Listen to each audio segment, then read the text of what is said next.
Good evening and welcome to The Square. Tonight's discussion is going to focus on the Libya-Rwanda evacuation program regarding refugees that were brought from Libya to Rwanda on September 26. A total of 66 refugees were evacuated and are currently being hosted at the Kashora Transit Center.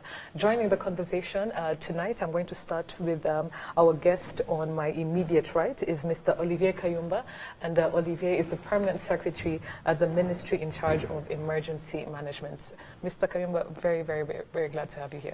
Thank you. Good evening. We also have on my left, we have Barbara-Bentum Williams-Bentum, who's the UNHCR Deputy Representative in Rwanda. Great to have you on the show, Barbara. Thank you. As always, we are joined by our resident panelists. Brenna Namata is a resident panelist of The Square. Brenna, great to have you. We didn't have you last week. Thank you, Dana. Yes. You're welcome. Also, resident panelist of The Square is Charles Harbour, but Charles is not with us today. He's traveled to Bonn, Germany for Rwanda Day, but he'll be watching the show from wherever he is. My name is Dana Mpisi. I am the host of The Square, and before we start, we're going to do what we always do, a brief midweek highlight. And Brenna, I'll start with you. I know you have some interesting points you'd like to raise before we start tonight's show. There's so much going on, so sometimes it's difficult to keep up with, what's happening. Impeachment, then you have strong winds, climate change. But anyway, for me, what really caught my eyes this week was headline around maternity leave. And I think there are considerations in Parliament for extension for people who are for mothers with multiple births. And more than one child. Yes. And for me, I just feel that it's absurd that we still have this debate around, mothers and maternity leave. We all know what it takes to raise a child. So if we still feel that women have to justify, and you really have to go through a lot of explanations to say women deserve at least 6 months for them to recover, to get back to work. I think we have a problem. And what's your? I think that shouldn't be subject to debate, honestly. And so being a gender country, yes, being a gender country, I think we should walk the talk. It should be 6 months. Without because, and I understand that there's a cost to it, but if we can find costs, the funds for electricity, for all these other things, why can't we find funds to fund women? Because in the end, what we are seeing actually, because I have had colleagues who have given birth, 3 months, they come back, they're actually weak, they're still weak, depending on the delivery, they are still weak, they are not as productive. And I think we would do ourselves a big favor as a country if we allow these women to actually recover. Now, 6 months is actually minimum. For most women, it takes a year to actually recover. So I think it's a cost. We have to look at productivity. Do you want to have productive people at work, or are you just saying just rush to work and then you leave your child? We also haven't talked about the issue of nursing. In workplaces, in most cases, they're just telling these mothers, report back to work. And she's there 2-3 hours, and then she's worried about going back to breastfeed. There are no nursing options. We have to do something. I totally agree with you. I think this should be a topic maybe for The Square. Absolutely. Yeah. So, Mr. Kayumba and Barbara, great to have you on the show. Tonight we're talking about a very significant moment in Africa. Rwanda is a small country. It's a country that's not, we don't have resources at our disposal, but we are willing to take in a certain number of refugees compared to countries, let's say in the West, that are more resource, blessed and are very different in their approach to how they receive refugees. So this is something that we thought we'd discuss on The Square and also hear from you, from UNHCR as well as the ministry on this particular topic. And I'll start with you, Barbara. And just to kick off the conversation, we want to understand the experience of these refugees coming from Libya. If you can just start by telling us, what has the experience been in Libya? What to Rwandans who have been very pro, refugees and welcoming these refugees from Libya. Mostly, where are they from mostly, and what has been the experience in Libya before being evacuated to Rwanda? Okay, I'll start with the nationalities so far. The majority we have are from the Eastern Horn of Africa. Out of the 66 that arrived in the first group, we have 41 from Eritrea, and then the remaining 15 are split between Somalians and Sudanese.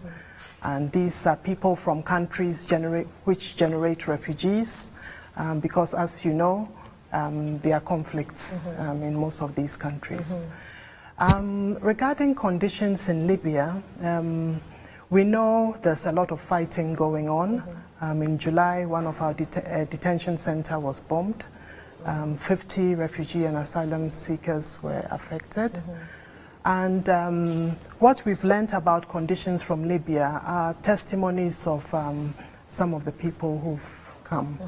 And the situation is dire, there's bombing, the detention centers are crowded, and some have been subjected to all sorts of abuse. I think for us, the major abuse is psychological. These are really traumatized people. We have the story of one person who has been in a detention center for 4 years. Wow. Yes, imagine. 4 years. 4 years, and had never been out. We also have... is this person part of the refugees that were evacuated to Rwanda? Yes, okay. they are. We also have one who was in the detention center that was bombed in July. He survived, but is going through post-trauma. We also have children or a baby born in detention. Yes, we a also 2-month-old baby. Yes, and we also have a minor lady who tried to escape. The boat capsized, was rescued by lifeguards and brought to a detention center. So this sort of paints a picture. It's quite a bleak picture, actually, for those who've been in detention in Libya. And what are the detention centers like? They're not, earlier before we were having this conversation, it's not like a transit center. It's more like a prison. I mean, you're being detained there against your will. Is that what it's like? Some are detained there, but it's difficult on the Rwanda side to talk to conditions in Libya, having regard to the fact that we haven't been. But what we know is that it's very crowded, cramped, and the conditions are not good. They're not good. And just very quickly, you mentioned a lot of the impact, the long-term effects of this sort of abuse that they go for is, mental. Yes. So are there psychosocial services, and I'll also turn this over to the peers, but are there psychosocial services that are being offered to them at the Gashora Transit Center? Yes, we are working with partners. With UNHCR, a lot of our activities are with partners. Yes. We have a health partner that works closely with the Ministry of Health. In addition to that, we have a partner whose role is to assist us with psychosocial support, counseling, and also things to help them, things like recreational games. We also want to go into language training. A lot of them have expressed the desire to learn English. So we want them to learn English, Kenya, Rwanda, as part of the healing process. So we do have things that we are doing to aid the psychosocial healing. Okay. And before I come to you, Brenna, if I can allow Permanent Secretary Mr. Kayumba to also join in on this particular question. If you can just tell us, what are their resettlement plans in Rwanda? Are they going to stay in Rwanda? Are they going to go to third countries? Are they going to be integrated into the Rwandan society, or are they also going to be maybe taken back to their countries of origin? What is the future of the asylum seekers from Libya in this country? Thank you.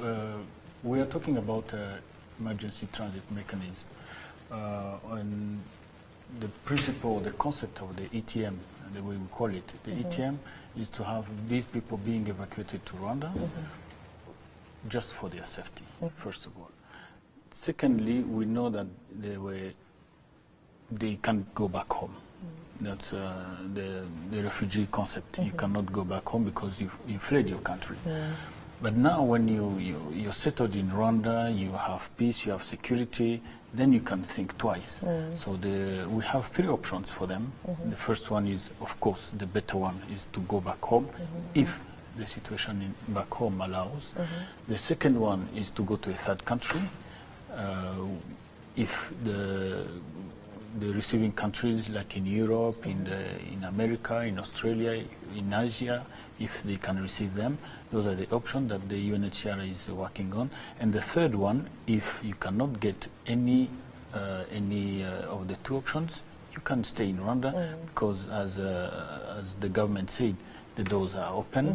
So you can stay in Rwanda. You can stay as not, of course, as a refugee, but you can also stay as a refugee, or you can stay like a normal citizen who is a foreigner, and you stay in Rwanda. Okay. Brenda, would you like to weigh in before we go back with our guest? Just to say that I think all countries have a responsibility to be part of this exercise. Yes. So countries that actually take the challenge, I think, should be commended. Yes. And also the fact that, I mean, as Rwanda, looking at our history, not so many years ago, we were, many Rwandans were relocating.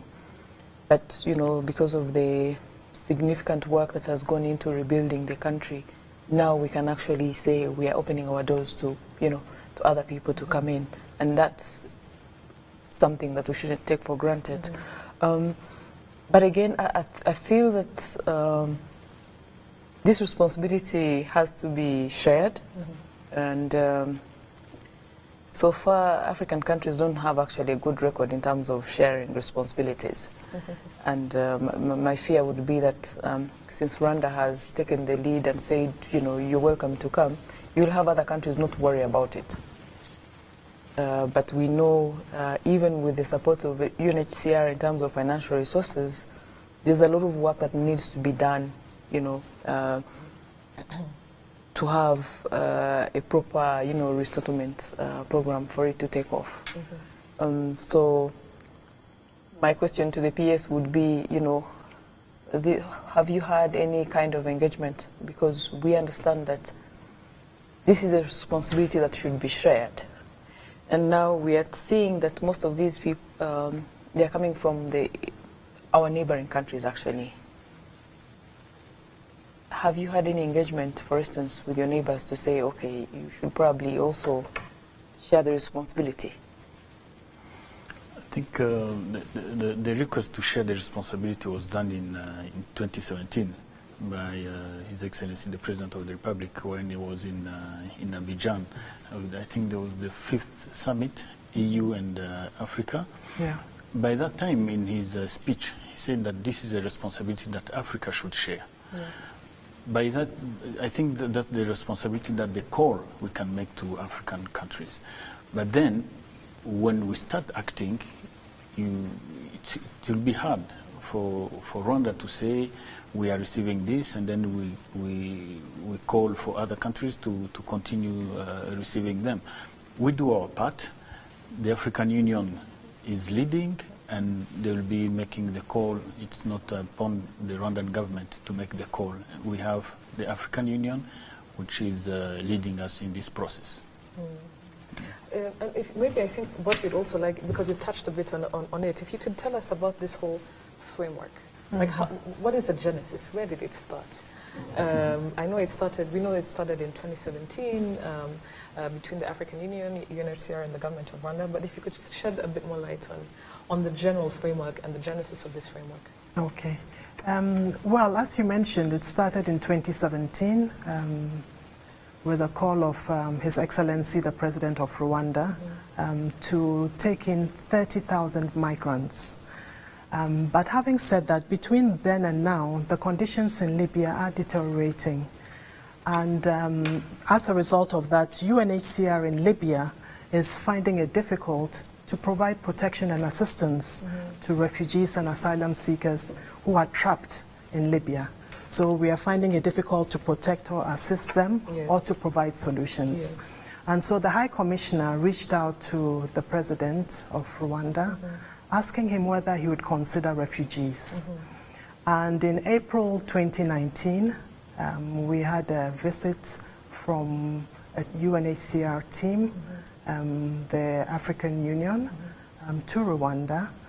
They also met with the Ministry of Foreign Affairs, they met with the EU, IOM, etc.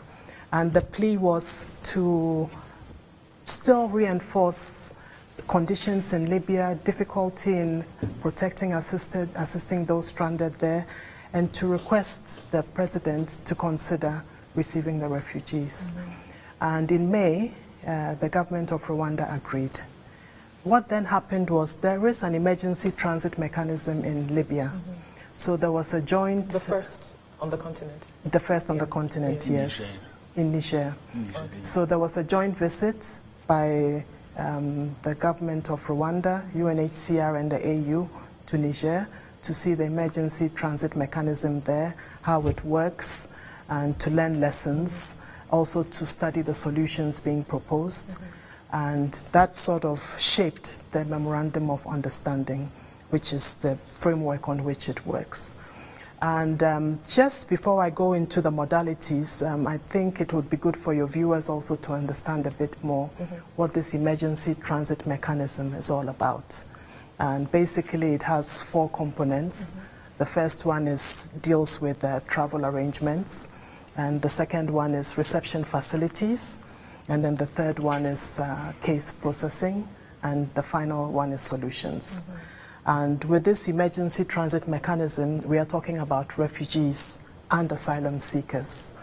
And basically, it doesn't cover Rwandans, of course, or Libyans, but people who have been recognized as refugees stranded in Libya, or asylum seekers who have been registered by UNHCR pending the review of their cases. Because you remember I mentioned that the situation in Libya is such that we are not able as UNHCR to do protection and assistance.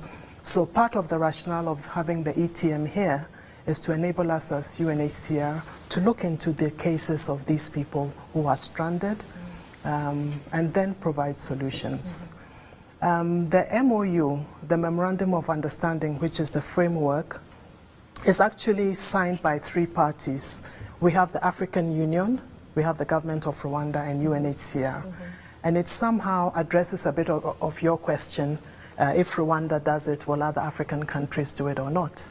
And by having the AU taking the lead, it is to also encourage other African countries. It's seen as an African solution to the problem. Under the MOU, each party has responsibilities. For the AU, they are helping with high-level advocacy, amongst others, and also talking to other donors. And the government of Rwanda, of course, gave us the sites. They guarantee access to the territory of Rwanda, the security of the refugees and asylum seekers when they come. And also, it goes in line with the work we do as UNHCR here, looking after other refugees and asylum seekers. So we have lots of relationships with the government of Rwanda through MINIMA in that regard. And UNHCR, we provide protection and assistance. Yes, the government of Rwanda provides the transit center, or the ETM, and UNHCR makes sure that the refugees and asylum seekers are fed. The ETM is well provisioned, and like I mentioned earlier, as part of the healing, we also provide health services, language training, psychosocial support, and also want to provide livelihoods. And then linked to that, of course, it's our mandate, which is to assess the protection cases, assist, and also look at the solutions the PS of MINIMA talked about and how to realize it. When you say the protection cases, what do you mean exactly? Well, as I said, I mentioned they are refugees and they are asylum seekers. Asylum seekers, when they come, we have what we call refugee status determination. And so we talk to them, we have questions we ask to determine whether they are refugees.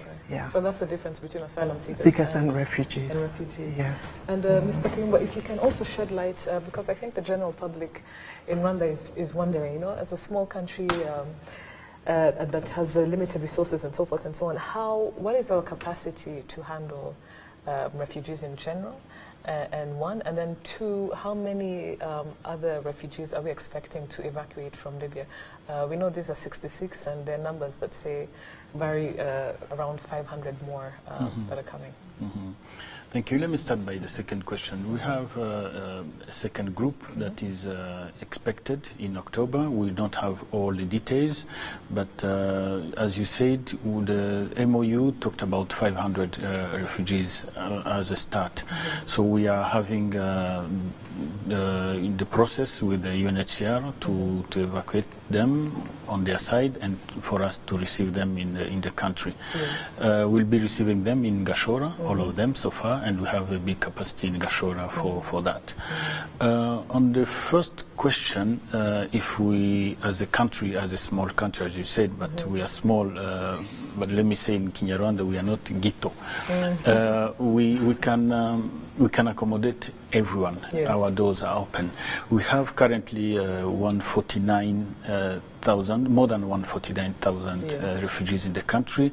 Having 500 more, it's not a big issue for us at all. Yes. We, as you said, and as my colleague was saying, we have an experience of refugee status, of Rwandan more than 30 years abroad, and we are really sensitive on that issue. Everyone seeking refuge in Rwanda, we welcome them. So the capacity we have, the little we can have, we can share with everyone. Yeah. I really like that mindset, and this is what embodies what we are doing as a country. I think this is why we open our doors to refugees in this sense, right? Yes. Yes. I just wanted to carry on in terms of the implications of this whole resettlement program. And I'm a bit surprised that you don't have enough information yet on the rest, 66, the numbers for the 500. And that points to a bigger problem that we have had in this whole process in terms of information flow. You know, at first, it came and it was like a rumor, and then finally it's happening. And then there are also rumors that I'd like you to also put forward about Rwanda being paid. Yes, I think you remember those rumors last year. So it started, you know, as a rumor. Yes. And then there was a statement. And the concern is the information flow has been really, in my view, limited. And I wonder why. And the reason I wonder why is because I think transparency would be really, really key in this whole process, because if these people are coming to stay with us as Rwandans, we need to understand who are they, where are they coming, and what is going to happen. Because at the end of the day, I think you need the goodwill and public support, you know, to be able to have a successful program. So why have we had, you know, issues around information flow?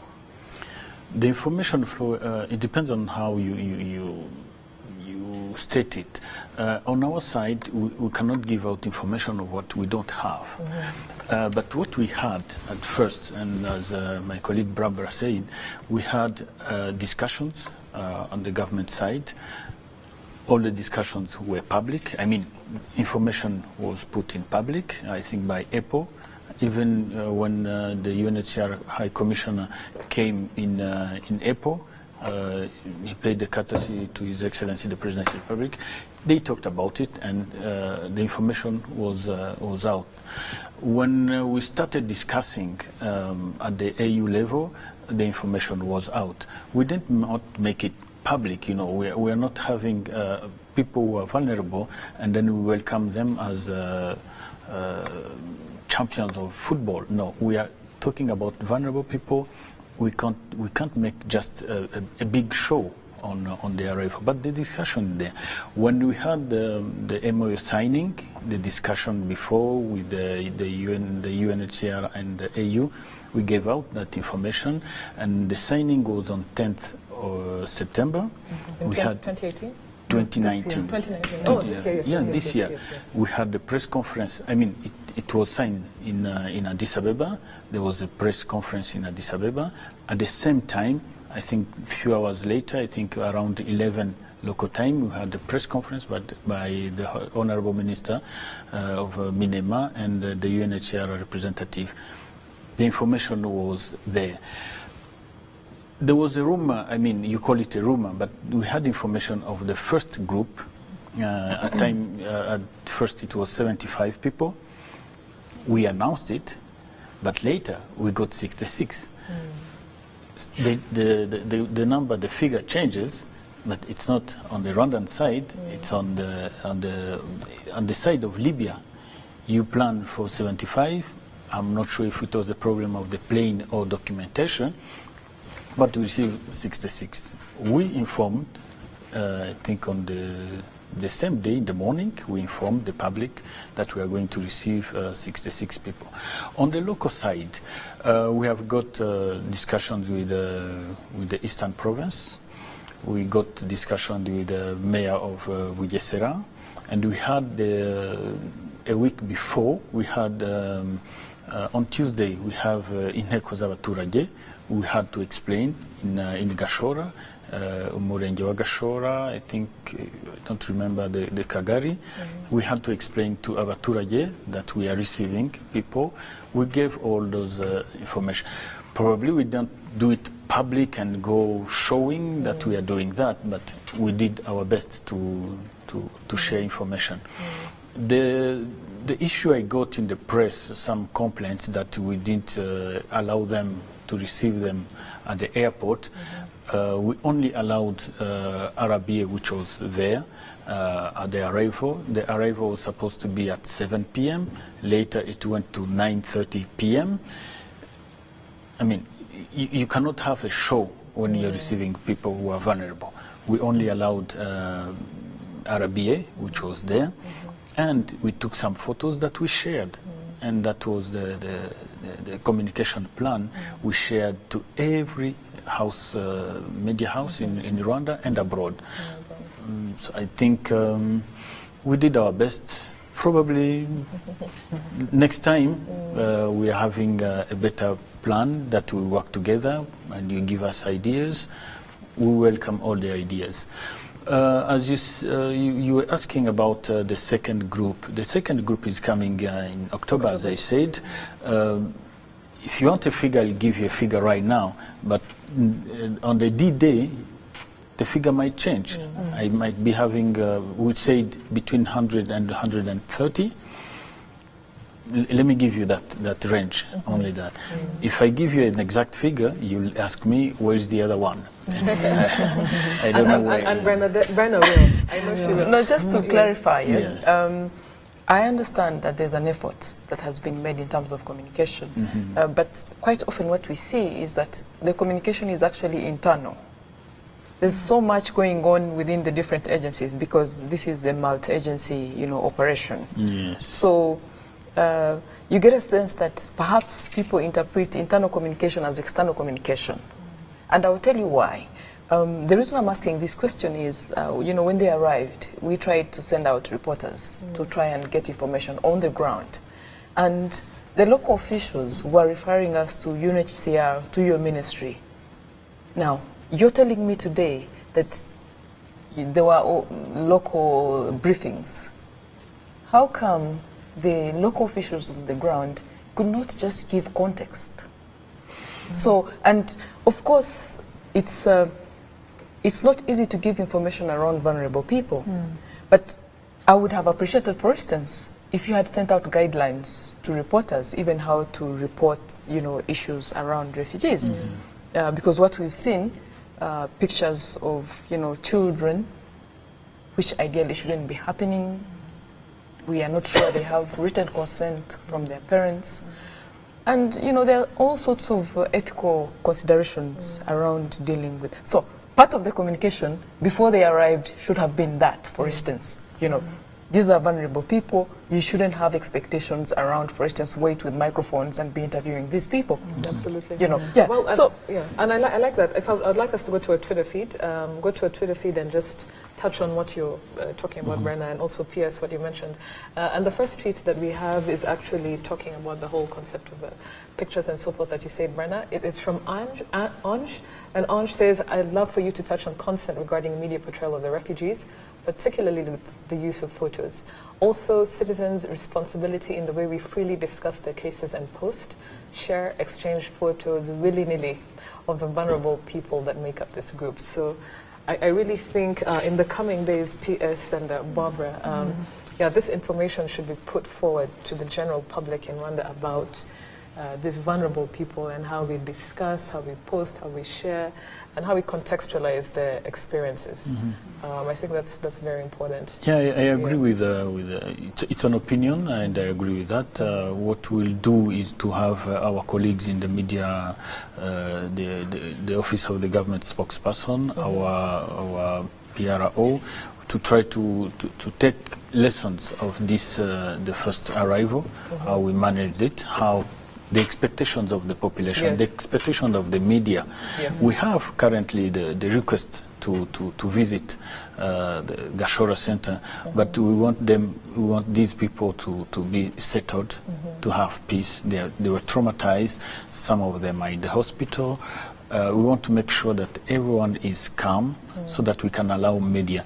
And we are going to plan one tour with the media. We don't want everyone to go in the morning, the other one in the afternoon, the next day, on the weekend. We want to make it emotionally exhausting for It's exhausting. It's exhausting. I agree with you with the photos that we have been seeing all around. You know, you cannot just close everything. You know, at the airport, someone can come and take a picture. At the reception center, you have seen the mayor of Bugesera receiving them. It was an act of compassion to receive these people. If photos are taken there, you cannot just go like a police, don't take photos, don't take photos. But we understand the dignity of these people, the vulnerability they have, and we are going to work on it. And we cannot make it a show that we are going to summon this and this. No, we are trying our best way to deal with the media issue. The next tweet that we have is from Vijay Nano Kigali, and this, I think maybe Barbara, you'll be able to answer this, although I don't know if you have the information too, but it's to do with security. So he says, question rather out of curiosity and also experience. Libya, as we all know, went into a meltdown with the civil war and is said to be the birthplace of ISIS, which later spread to Syria. What screening techniques does the UNHCR use to ensure no insurgent sleeper cells exist when, and I think we can go quickly to the next tweet, no insurgent sleeper cells exist when dispatching from such war-stricken nations that are predominant with news of terrorists from the notorious Al-Shabaab and ISIS factions. Some of them can recruit members to be underground in quotes for up to 20 years and have them dispatched as refugees to annoying nations. So the question is quite long. Yes. I think in brief what Vijay Nano Kigali is saying is, you know, what's the screening method to ensure that when we have refugees being evacuated from one country to another, in this case from Libya to Rwanda, that you know, there's a security measure to screen to avoid you know, the exportation of terrorism. Okay, it's quite a pertinent but a difficult question to answer. I can imagine. More so, we are at the receiving end here in Rwanda. But generally, these people, the refugees and asylum seekers from Libya, the first group anyway came by air, and they were screened like all travelers. At Libya, I cannot speak to conditions there, how the screening was done, but I presume they were screened. But upon arrival here in Rwanda, they went through the screening we go through, their baggage was checked, and I presume that is the sort of security screening that has been done. I cannot, of course, speak to people being insurgents or whatever, but even before they leave Libya, they get exit permits, and one would think that some sort of attention is paid to that issue. And on the Libyan side, like, for instance, what is the selection process? I know you can't speak much of it, but you know, can you just give us a sort of outline? Are they from the detention centers, like, who goes and selects and says, okay, this 66 out of them, we are told, you know, there are around 5,000 detention centers. So who selects which detention center to go to, which number to get?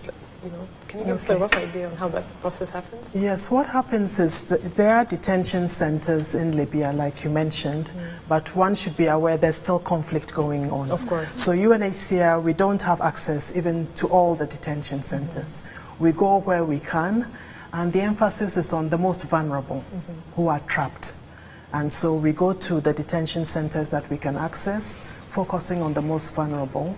And these are the people who are then brought to the departure facility, which is run by UNHCR.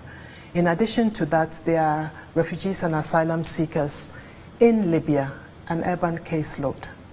And we have community centers within Libya, and some of these vulnerable cases are identified from there, and they are also brought to the transfer facility, which UNHCR runs. So in terms of identification, that is how the process runs, from detention centers and also from the urban caseload, with a focus on the most vulnerable. Just very briefly on Nano's question around security. I think it goes back to what I earlier said in terms of public awareness, the campaign, information, because you will find all sorts of concerns. Yes. So I think there has to be a deliberate effort in terms of reassuring, you know, citizens that, look, these people who are coming in, like she's saying, have been screened. You don't have to worry, because, again, because of perhaps lack of information, some may assume that these people are just brought in and taken to a place, and that's how it is. So I think the work is cut out for whoever is in charge of information for this program. There has to be a lot of, you know, public campaigns to educate people, allay fears, especially in communities, you know, because you talked about the resettlement. You know, long term, I mean, you can't say right now, but those who will be resettled in communities out of Kigali to start with, you know. And there's always the risk of misinformation. Yes. You know, misinformation is a big problem, and we know how it goes viral. So the spread of fake news. Yeah. Yes. Yes. I would like to react on that. I'm not sure that our citizens are not aware. Of course, you cannot be aware in details of what is happening, but our people, they trust in our government institutions. You cannot have a campaign every time you receive people. We have received since 1995 or 96. We have received Congolese. We have received Burundians in 2015. You cannot go every time say that, look, this is a major campaign we're having. But we're having campaigns, discussions with the local authorities to tell them, like in 2015, we are receiving refugees from Burundi. Yes. This is where they'll be staying, and that's it. The government knows what it's doing, and the people, they trust the government. You cannot have a campaign, as you said. I know journalists, you like having big shows, big programs. You're right, yes, but we are doing the way we do, always do. We have all sorts of campaigns that we do, and things are going on. I have not seen something that has... Let me be clear. Yes. I mean, we have been receiving refugees, but we also have to remember that the countries where these people are coming from is where, you know, the fears are coming from. You know, it's Libya, it's Somalia, and already people know or have heard what has been happening in those countries. So why one may think that there's a need for reassurance is because of the specific countries where, you know, these refugees specifically are coming from. Because it's not like the other countries where we have not, like he alluded to, you know, ISIS, Al-Shabaab. I think it would be, we are bringing up a wrong debate. We have people who are vulnerable, who are trying to flee their country because of the dramatic situation in that country. So they have ended up in Libya, not because they are terrorists or they are bandits or I don't know what. These are vulnerable people trying to flee their country. So we are having them in Rwanda for their safety. And let us be positive. You cannot receive someone and you start questioning, is he a terrorist? I mean, let us give them. You and I can understand that perfectly. Yes. We have the privilege of having information, of being educated, of being exposed. Yeah? But that is us who are privileged. Yes. So I wouldn't want to assume that everybody is as privileged as I am to have the information. And this is why I feel that, you know, it doesn't have to be massive, but let us think about Umuturage who may not really have the information and perhaps may be vulnerable to misinformation. That's the only concern that I have. Yeah, but I don't know where the misinformation will come from, probably from the media, and we have to be cautious on that. I like the media. Don't think that I don't like the media. But the Baturage, to reach the Baturage, it will not be the minister or the permanent secretary to go to the Mudugudu where we have the ETM. We have talked to the governor. We talked to the security organs in Eastern Province. We talked to the mayor. We talked to the executive of the Murenge. Up to Akagari. And we had Inteko y'Abaturage on Tuesday, the week before. I'll welcome more forum to inform the Baturage, and we'll do it with no problem at all.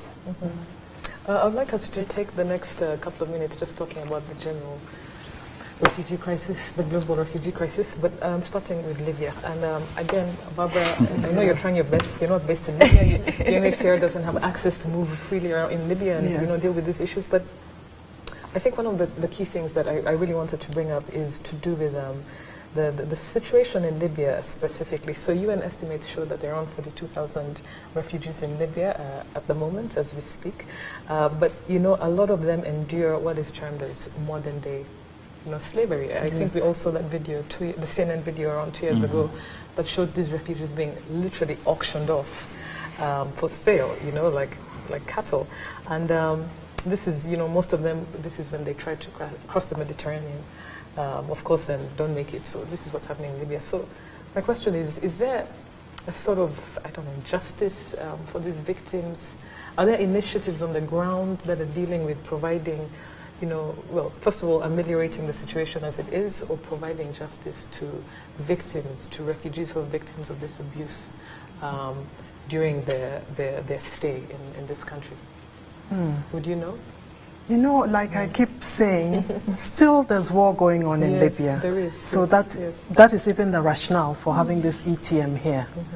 I can't speak to whether or not there's justice, but having painted that picture, you can imagine it would be difficult to implement such a process.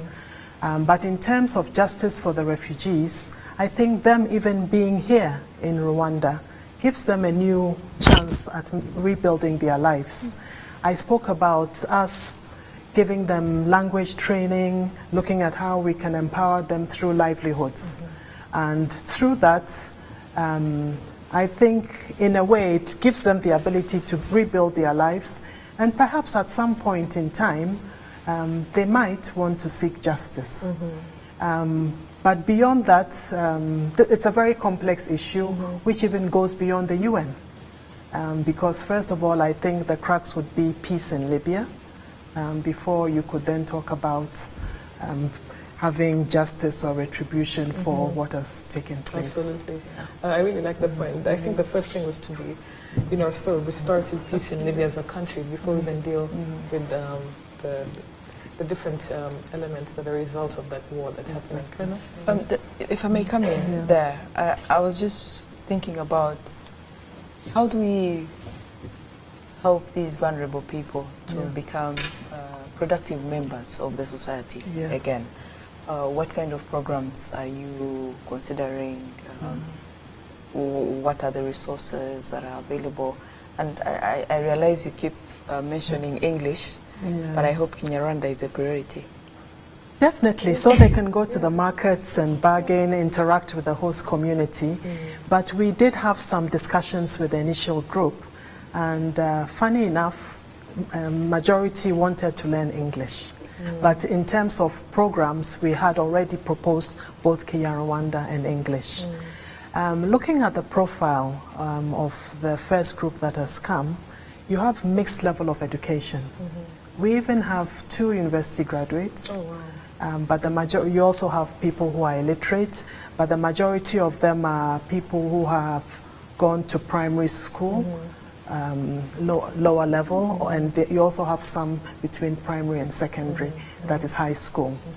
What we've been discussing is for those who can enter the TVETs that we have, together with, of course, Minima representing the government of Rwanda. We have a livelihood strategy, and TVETs, it's something that we are working together at for our refugees in general. So this would be an opportunity for some. Based on the background also, we are looking at skills training. But I cannot tell you exact skills, because part of our work is to discuss with the group, get to know them better, what they would like to do, to be able to equip them with skills that can help them as they are waiting here for solutions, and also equip those who would be resettled wherever they go to be productive citizens when they go, and for those who will opt for longer term stay in Rwanda also to be productive citizens. I think we can borrow a leaf, PS, over, and I'll ask this, I'll posit this to you. I think we can borrow a leaf from Rwanda's, intake of refugees, for instance, is from 2015 from Burundi. If you could shed more light on this. I think we don't need to reinvent the wheel. We can take practices or initiatives that have worked between, within refugees that are in Rwanda who came from Burundi, and apply them to those that remain here, because we know that we have been integrating refugees from Burundi in Rwanda, providing free education, facilitating their employment. Can you just shed a bit more light on the current, the current situation where we are now, and compared with our grandfathers and relatives they got in the past years. We are currently having, for example, for people who are not camp-based, who are in town or in other cities, we're having for them insurance, mutuelle de santé. It's a big step towards them. For us, the government of Rwanda, we might not think that it's a big issue, but for the refugees who are benefiting from those programs, they are really having a big chance to get medical services. Everyone is getting an ID. One can say how this is very normal. Yes, but in Africa, in many countries, the refugee does not hold an ID. We are having everyone. I think today we are having the last verification exercise in Mahama, in Kirehe. All the refugees are having their ID, at least those above 16, and then you can go to the bank. It's not today. We are talking about it today, but those who came in 1996, they have already their IDs, and they're financially included in the system. You have access to your mobile money, you have access to your account, anything. It's a bunch of conditions that we set for every refugees. They're in schools. In 6 districts, they are having their program of the government of Rwanda. They are sitting with Rwandans in their schools. We set all sorts of conditions at least to have them feel better. And the same we'll be having for, it's a particular because those ones are, the Burundians and the Congolese are neighbors. So we know each other, we have almost the same culture. But those who are coming from Somalia, Sudan, it will be a bit more difficult for them. But the government of Rwanda with the UNHCR, we set up all conditions. And I think after the traumatized period is healing, they'll be used, they'll go to the market. You'll make your own effort. You know, when a foreigner is in a country, you make sure that you go to meet people, you start learning, mwaramutse, mwiriwe. It's a bit difficult, but muraho, that one I know they will, by today, I know muraho, murakoze, and then they will go to the market if they want. Some of those countries, they like spices, you know, they'll go and bargain to the market and know akavanga, they'll know rusenda, and all. Those are things that will be coming. And as you said, we'll be having TVET school for them. We're having 2 in university. So we have some institutions like Kepler or any other higher learning institution that will be helping them to pursue their school. Those who will be going for a third country, they will go. Those will be remaining here in Rwanda. They have every condition set for them. That's what I can say. If I can just come in there on the third country. So far, what we are learning from engaging some of them, they really want to go to Europe. Yes. You agree? Yes. And, I mean, what are you going to do about that? Because ideally, we would want people who come to Rwanda to stay. And, you know, learn our language and be part of us. But, you know, when you speak to most of them, they'll say, I'm here for a couple of days or a couple of months, but I really hope that I end up in Europe. And which goes back to this whole strategy. We wonder whether it will work because you still have a lot of people who are looking at Europe. We want to save lives. But, you know, how do you deal with this, you know? I think for many of them, the conditions in Libya are very difficult. You probably don't even know how long you're going to survive in the detention center. I talked about this center that was bombed. So in coming here, it's given them a lifeline. Most of them didn't know much about Rwanda. Those who want to go to Europe, of course, it's the dream of many, but also some have family members who are already there. And I think that was why they began the journey in the first place. Yes. So, but having said that, you might have some who come here and may integrate and may rethink the decision of seeing Europe as the solution. I'm not saying that will happen, but I think at this point we need to give them time to settle, provide them with the healing, the life skills, the livelihoods, and also as part of our work, everything we do, we have what we call the Global Compact for Refugee, the Comprehensive Refugee Response Framework, which basically looks at refugee response also being integrated with the host community. Their arrival was announced to the host community, and even as part of our healing process, we are planning on games, football matches between them and the host community. So people might, as they integrate, get to make friends, settle, and change decide. Maybe that narrative of being dead set on getting to Europe, you know, against all costs. Well, as always, time is not really on our side.